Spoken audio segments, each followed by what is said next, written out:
Wait, why am I burning this card? Let's go back to the very beginning of my sports card journey, where I came from, how I got here, and why I'm burning this Gregg Jefferies rookie card. Welcome to Arizona. I haven't always lived in the desert, but this is where I call home now. The fact is that I started my sports card journey back on the East Coast 40 years ago. So what's the big deal? After all, millions of people collect sports cards. What makes you so different? The fact is that I just collected way too many cards. But before I reveal to you how many cards I actually have, let me tell you a little bit more about my backstory. My sports card journey started back in Livingston, New Jersey. Maybe you've never heard of Livingston before. After all, it's just a small suburban town located in North Jersey. But you definitely know the famous people that grew up there. Like Jason Alexander, Chelsea Handler, Harlan Coben, and even former New Jersey Governor Chris Christie. My dad bought me my first pack of cards in 1983 at Silverman's in Livingston. I pulled this Wade Boggs rookie from that pack, and a sports card journey was born.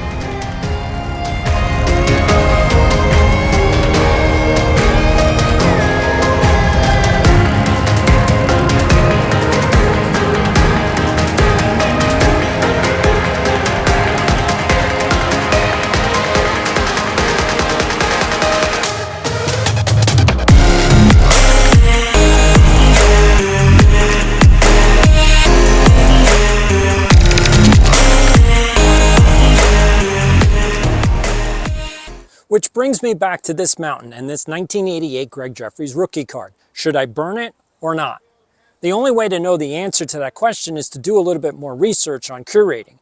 And this is what I found from the Contemporary Art issue on YouTube. The verb to curate appears frequently. The main aim of the curator is to create a synergy in which the sum of the different artworks is more than the individual parts, providing an additional value in the form of socio-political or art historical interpretation, education, or inspiration for the public. So what's the takeaway? There are 4 main points to remember in order to curate a PC. One must do research, be a guide, care about the cards and the audience, as well as make selections based on the theme or message of the exhibition. That means if I'm going to choose the right cards for my 300 card challenge, I need to know more about the cards I want to keep. Are you ready to start picking cards? Hold on. Wait a minute. There's one more thing you need to know before we begin this 300 card challenge. Yes, there are 3 more obstacles standing in my way. I know what you're saying. What? More obstacles? Yes, there are 3 more obstacles standing in my way. So here's the first obstacle. On Easter weekend 2019, I fulfilled a lifelong dream of mine to skate on the ice at Madison Square Garden. Ever since I was a kid, I always wanted to be a Ranger or be a part of the organization.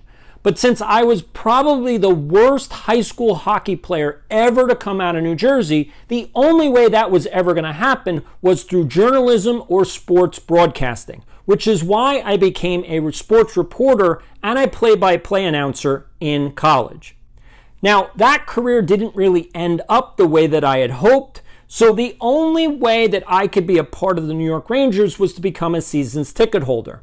And when JD became the president of the hockey club, he allowed season's ticket holders for the first time to skate on the ice. Thank you, JD. But something happened that night that would change the course of my life forever. In fact, what happened that night is the reason I'm on YouTube creating content for you. Do you want to know what happened? As I was skating around having the time of my life, someone cut me off, I lost my edge, and I fell. Now, I've fallen before, but I'm usually wearing pads, and the MSG ice is like concrete. So I ended up breaking my hip. Yes, young men can also break hips. I don't talk about my professional life on this channel. That's because it has nothing to do with sports or sports cards. But in order for you to fully understand why I'm doing this 300 card challenge, I think you need to know more. So you ready? Here it is. I'm a 21st century skills expert, and I'm also a legit expert in the field of education. In fact, I wrote the book on how to fix our K-12 system. Before I broke my hip, I was the superintendent of a K-12 district program in New Jersey.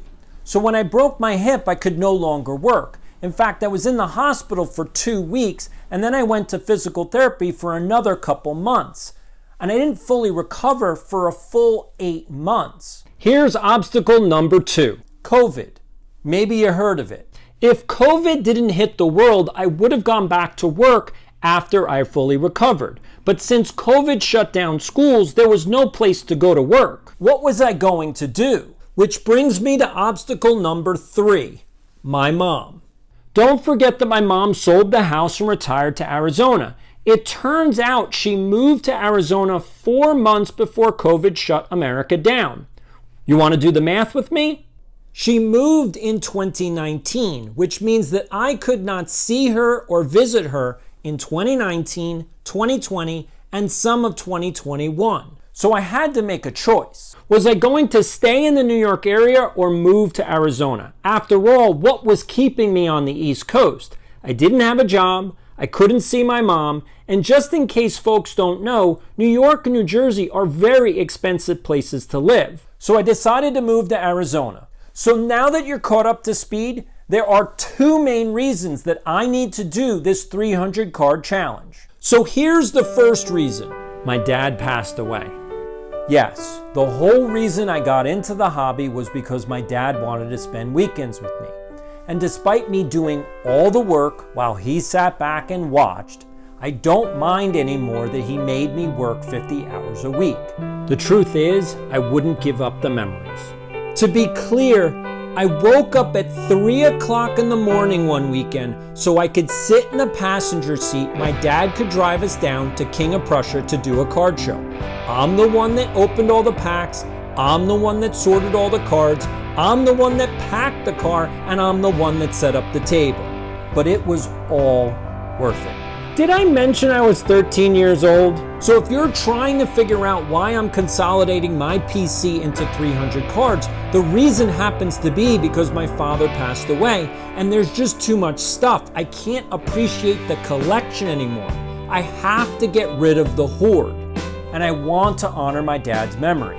And I think I can do that better if I choose the 300 cards that are most valuable and important to me. But wait, there's one more problem. My mom wanted to sell the house very quickly, which meant that I didn't have a lot of time to figure out what to do. You ready to find out how many cards I have? Based on my estimates, there were roughly 8 million cards. Yes, 8 million. I know. That's a staggering number. I'm overwhelmed just thinking about it. No one ever said the 300 card challenge was going to be easy, so let's get to it. Let's create a counter so you can follow this journey along with me. Can I have 8 million on the board?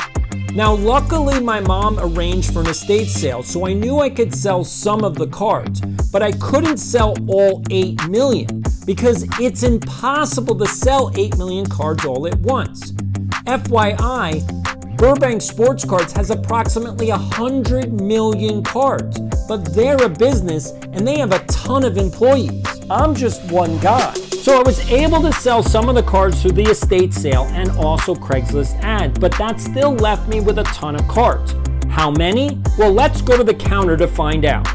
Right now, there are 8 million cards on the board, but I was able to sell approximately 2 million through the estate sale and Craigslist ad. So that brings me to 6 million cards. Now what? The truth is you can't sell 6 million cards in one deal either. So that meant I needed to find a new home for the cards. So I ended up filling a storage unit of the 6 million cards. So here's the situation. There's a massive hoard in my mom's basement, and after my dad passed away, my mom wants to retire and move to Arizona. Did I mention I'm a card hoarder?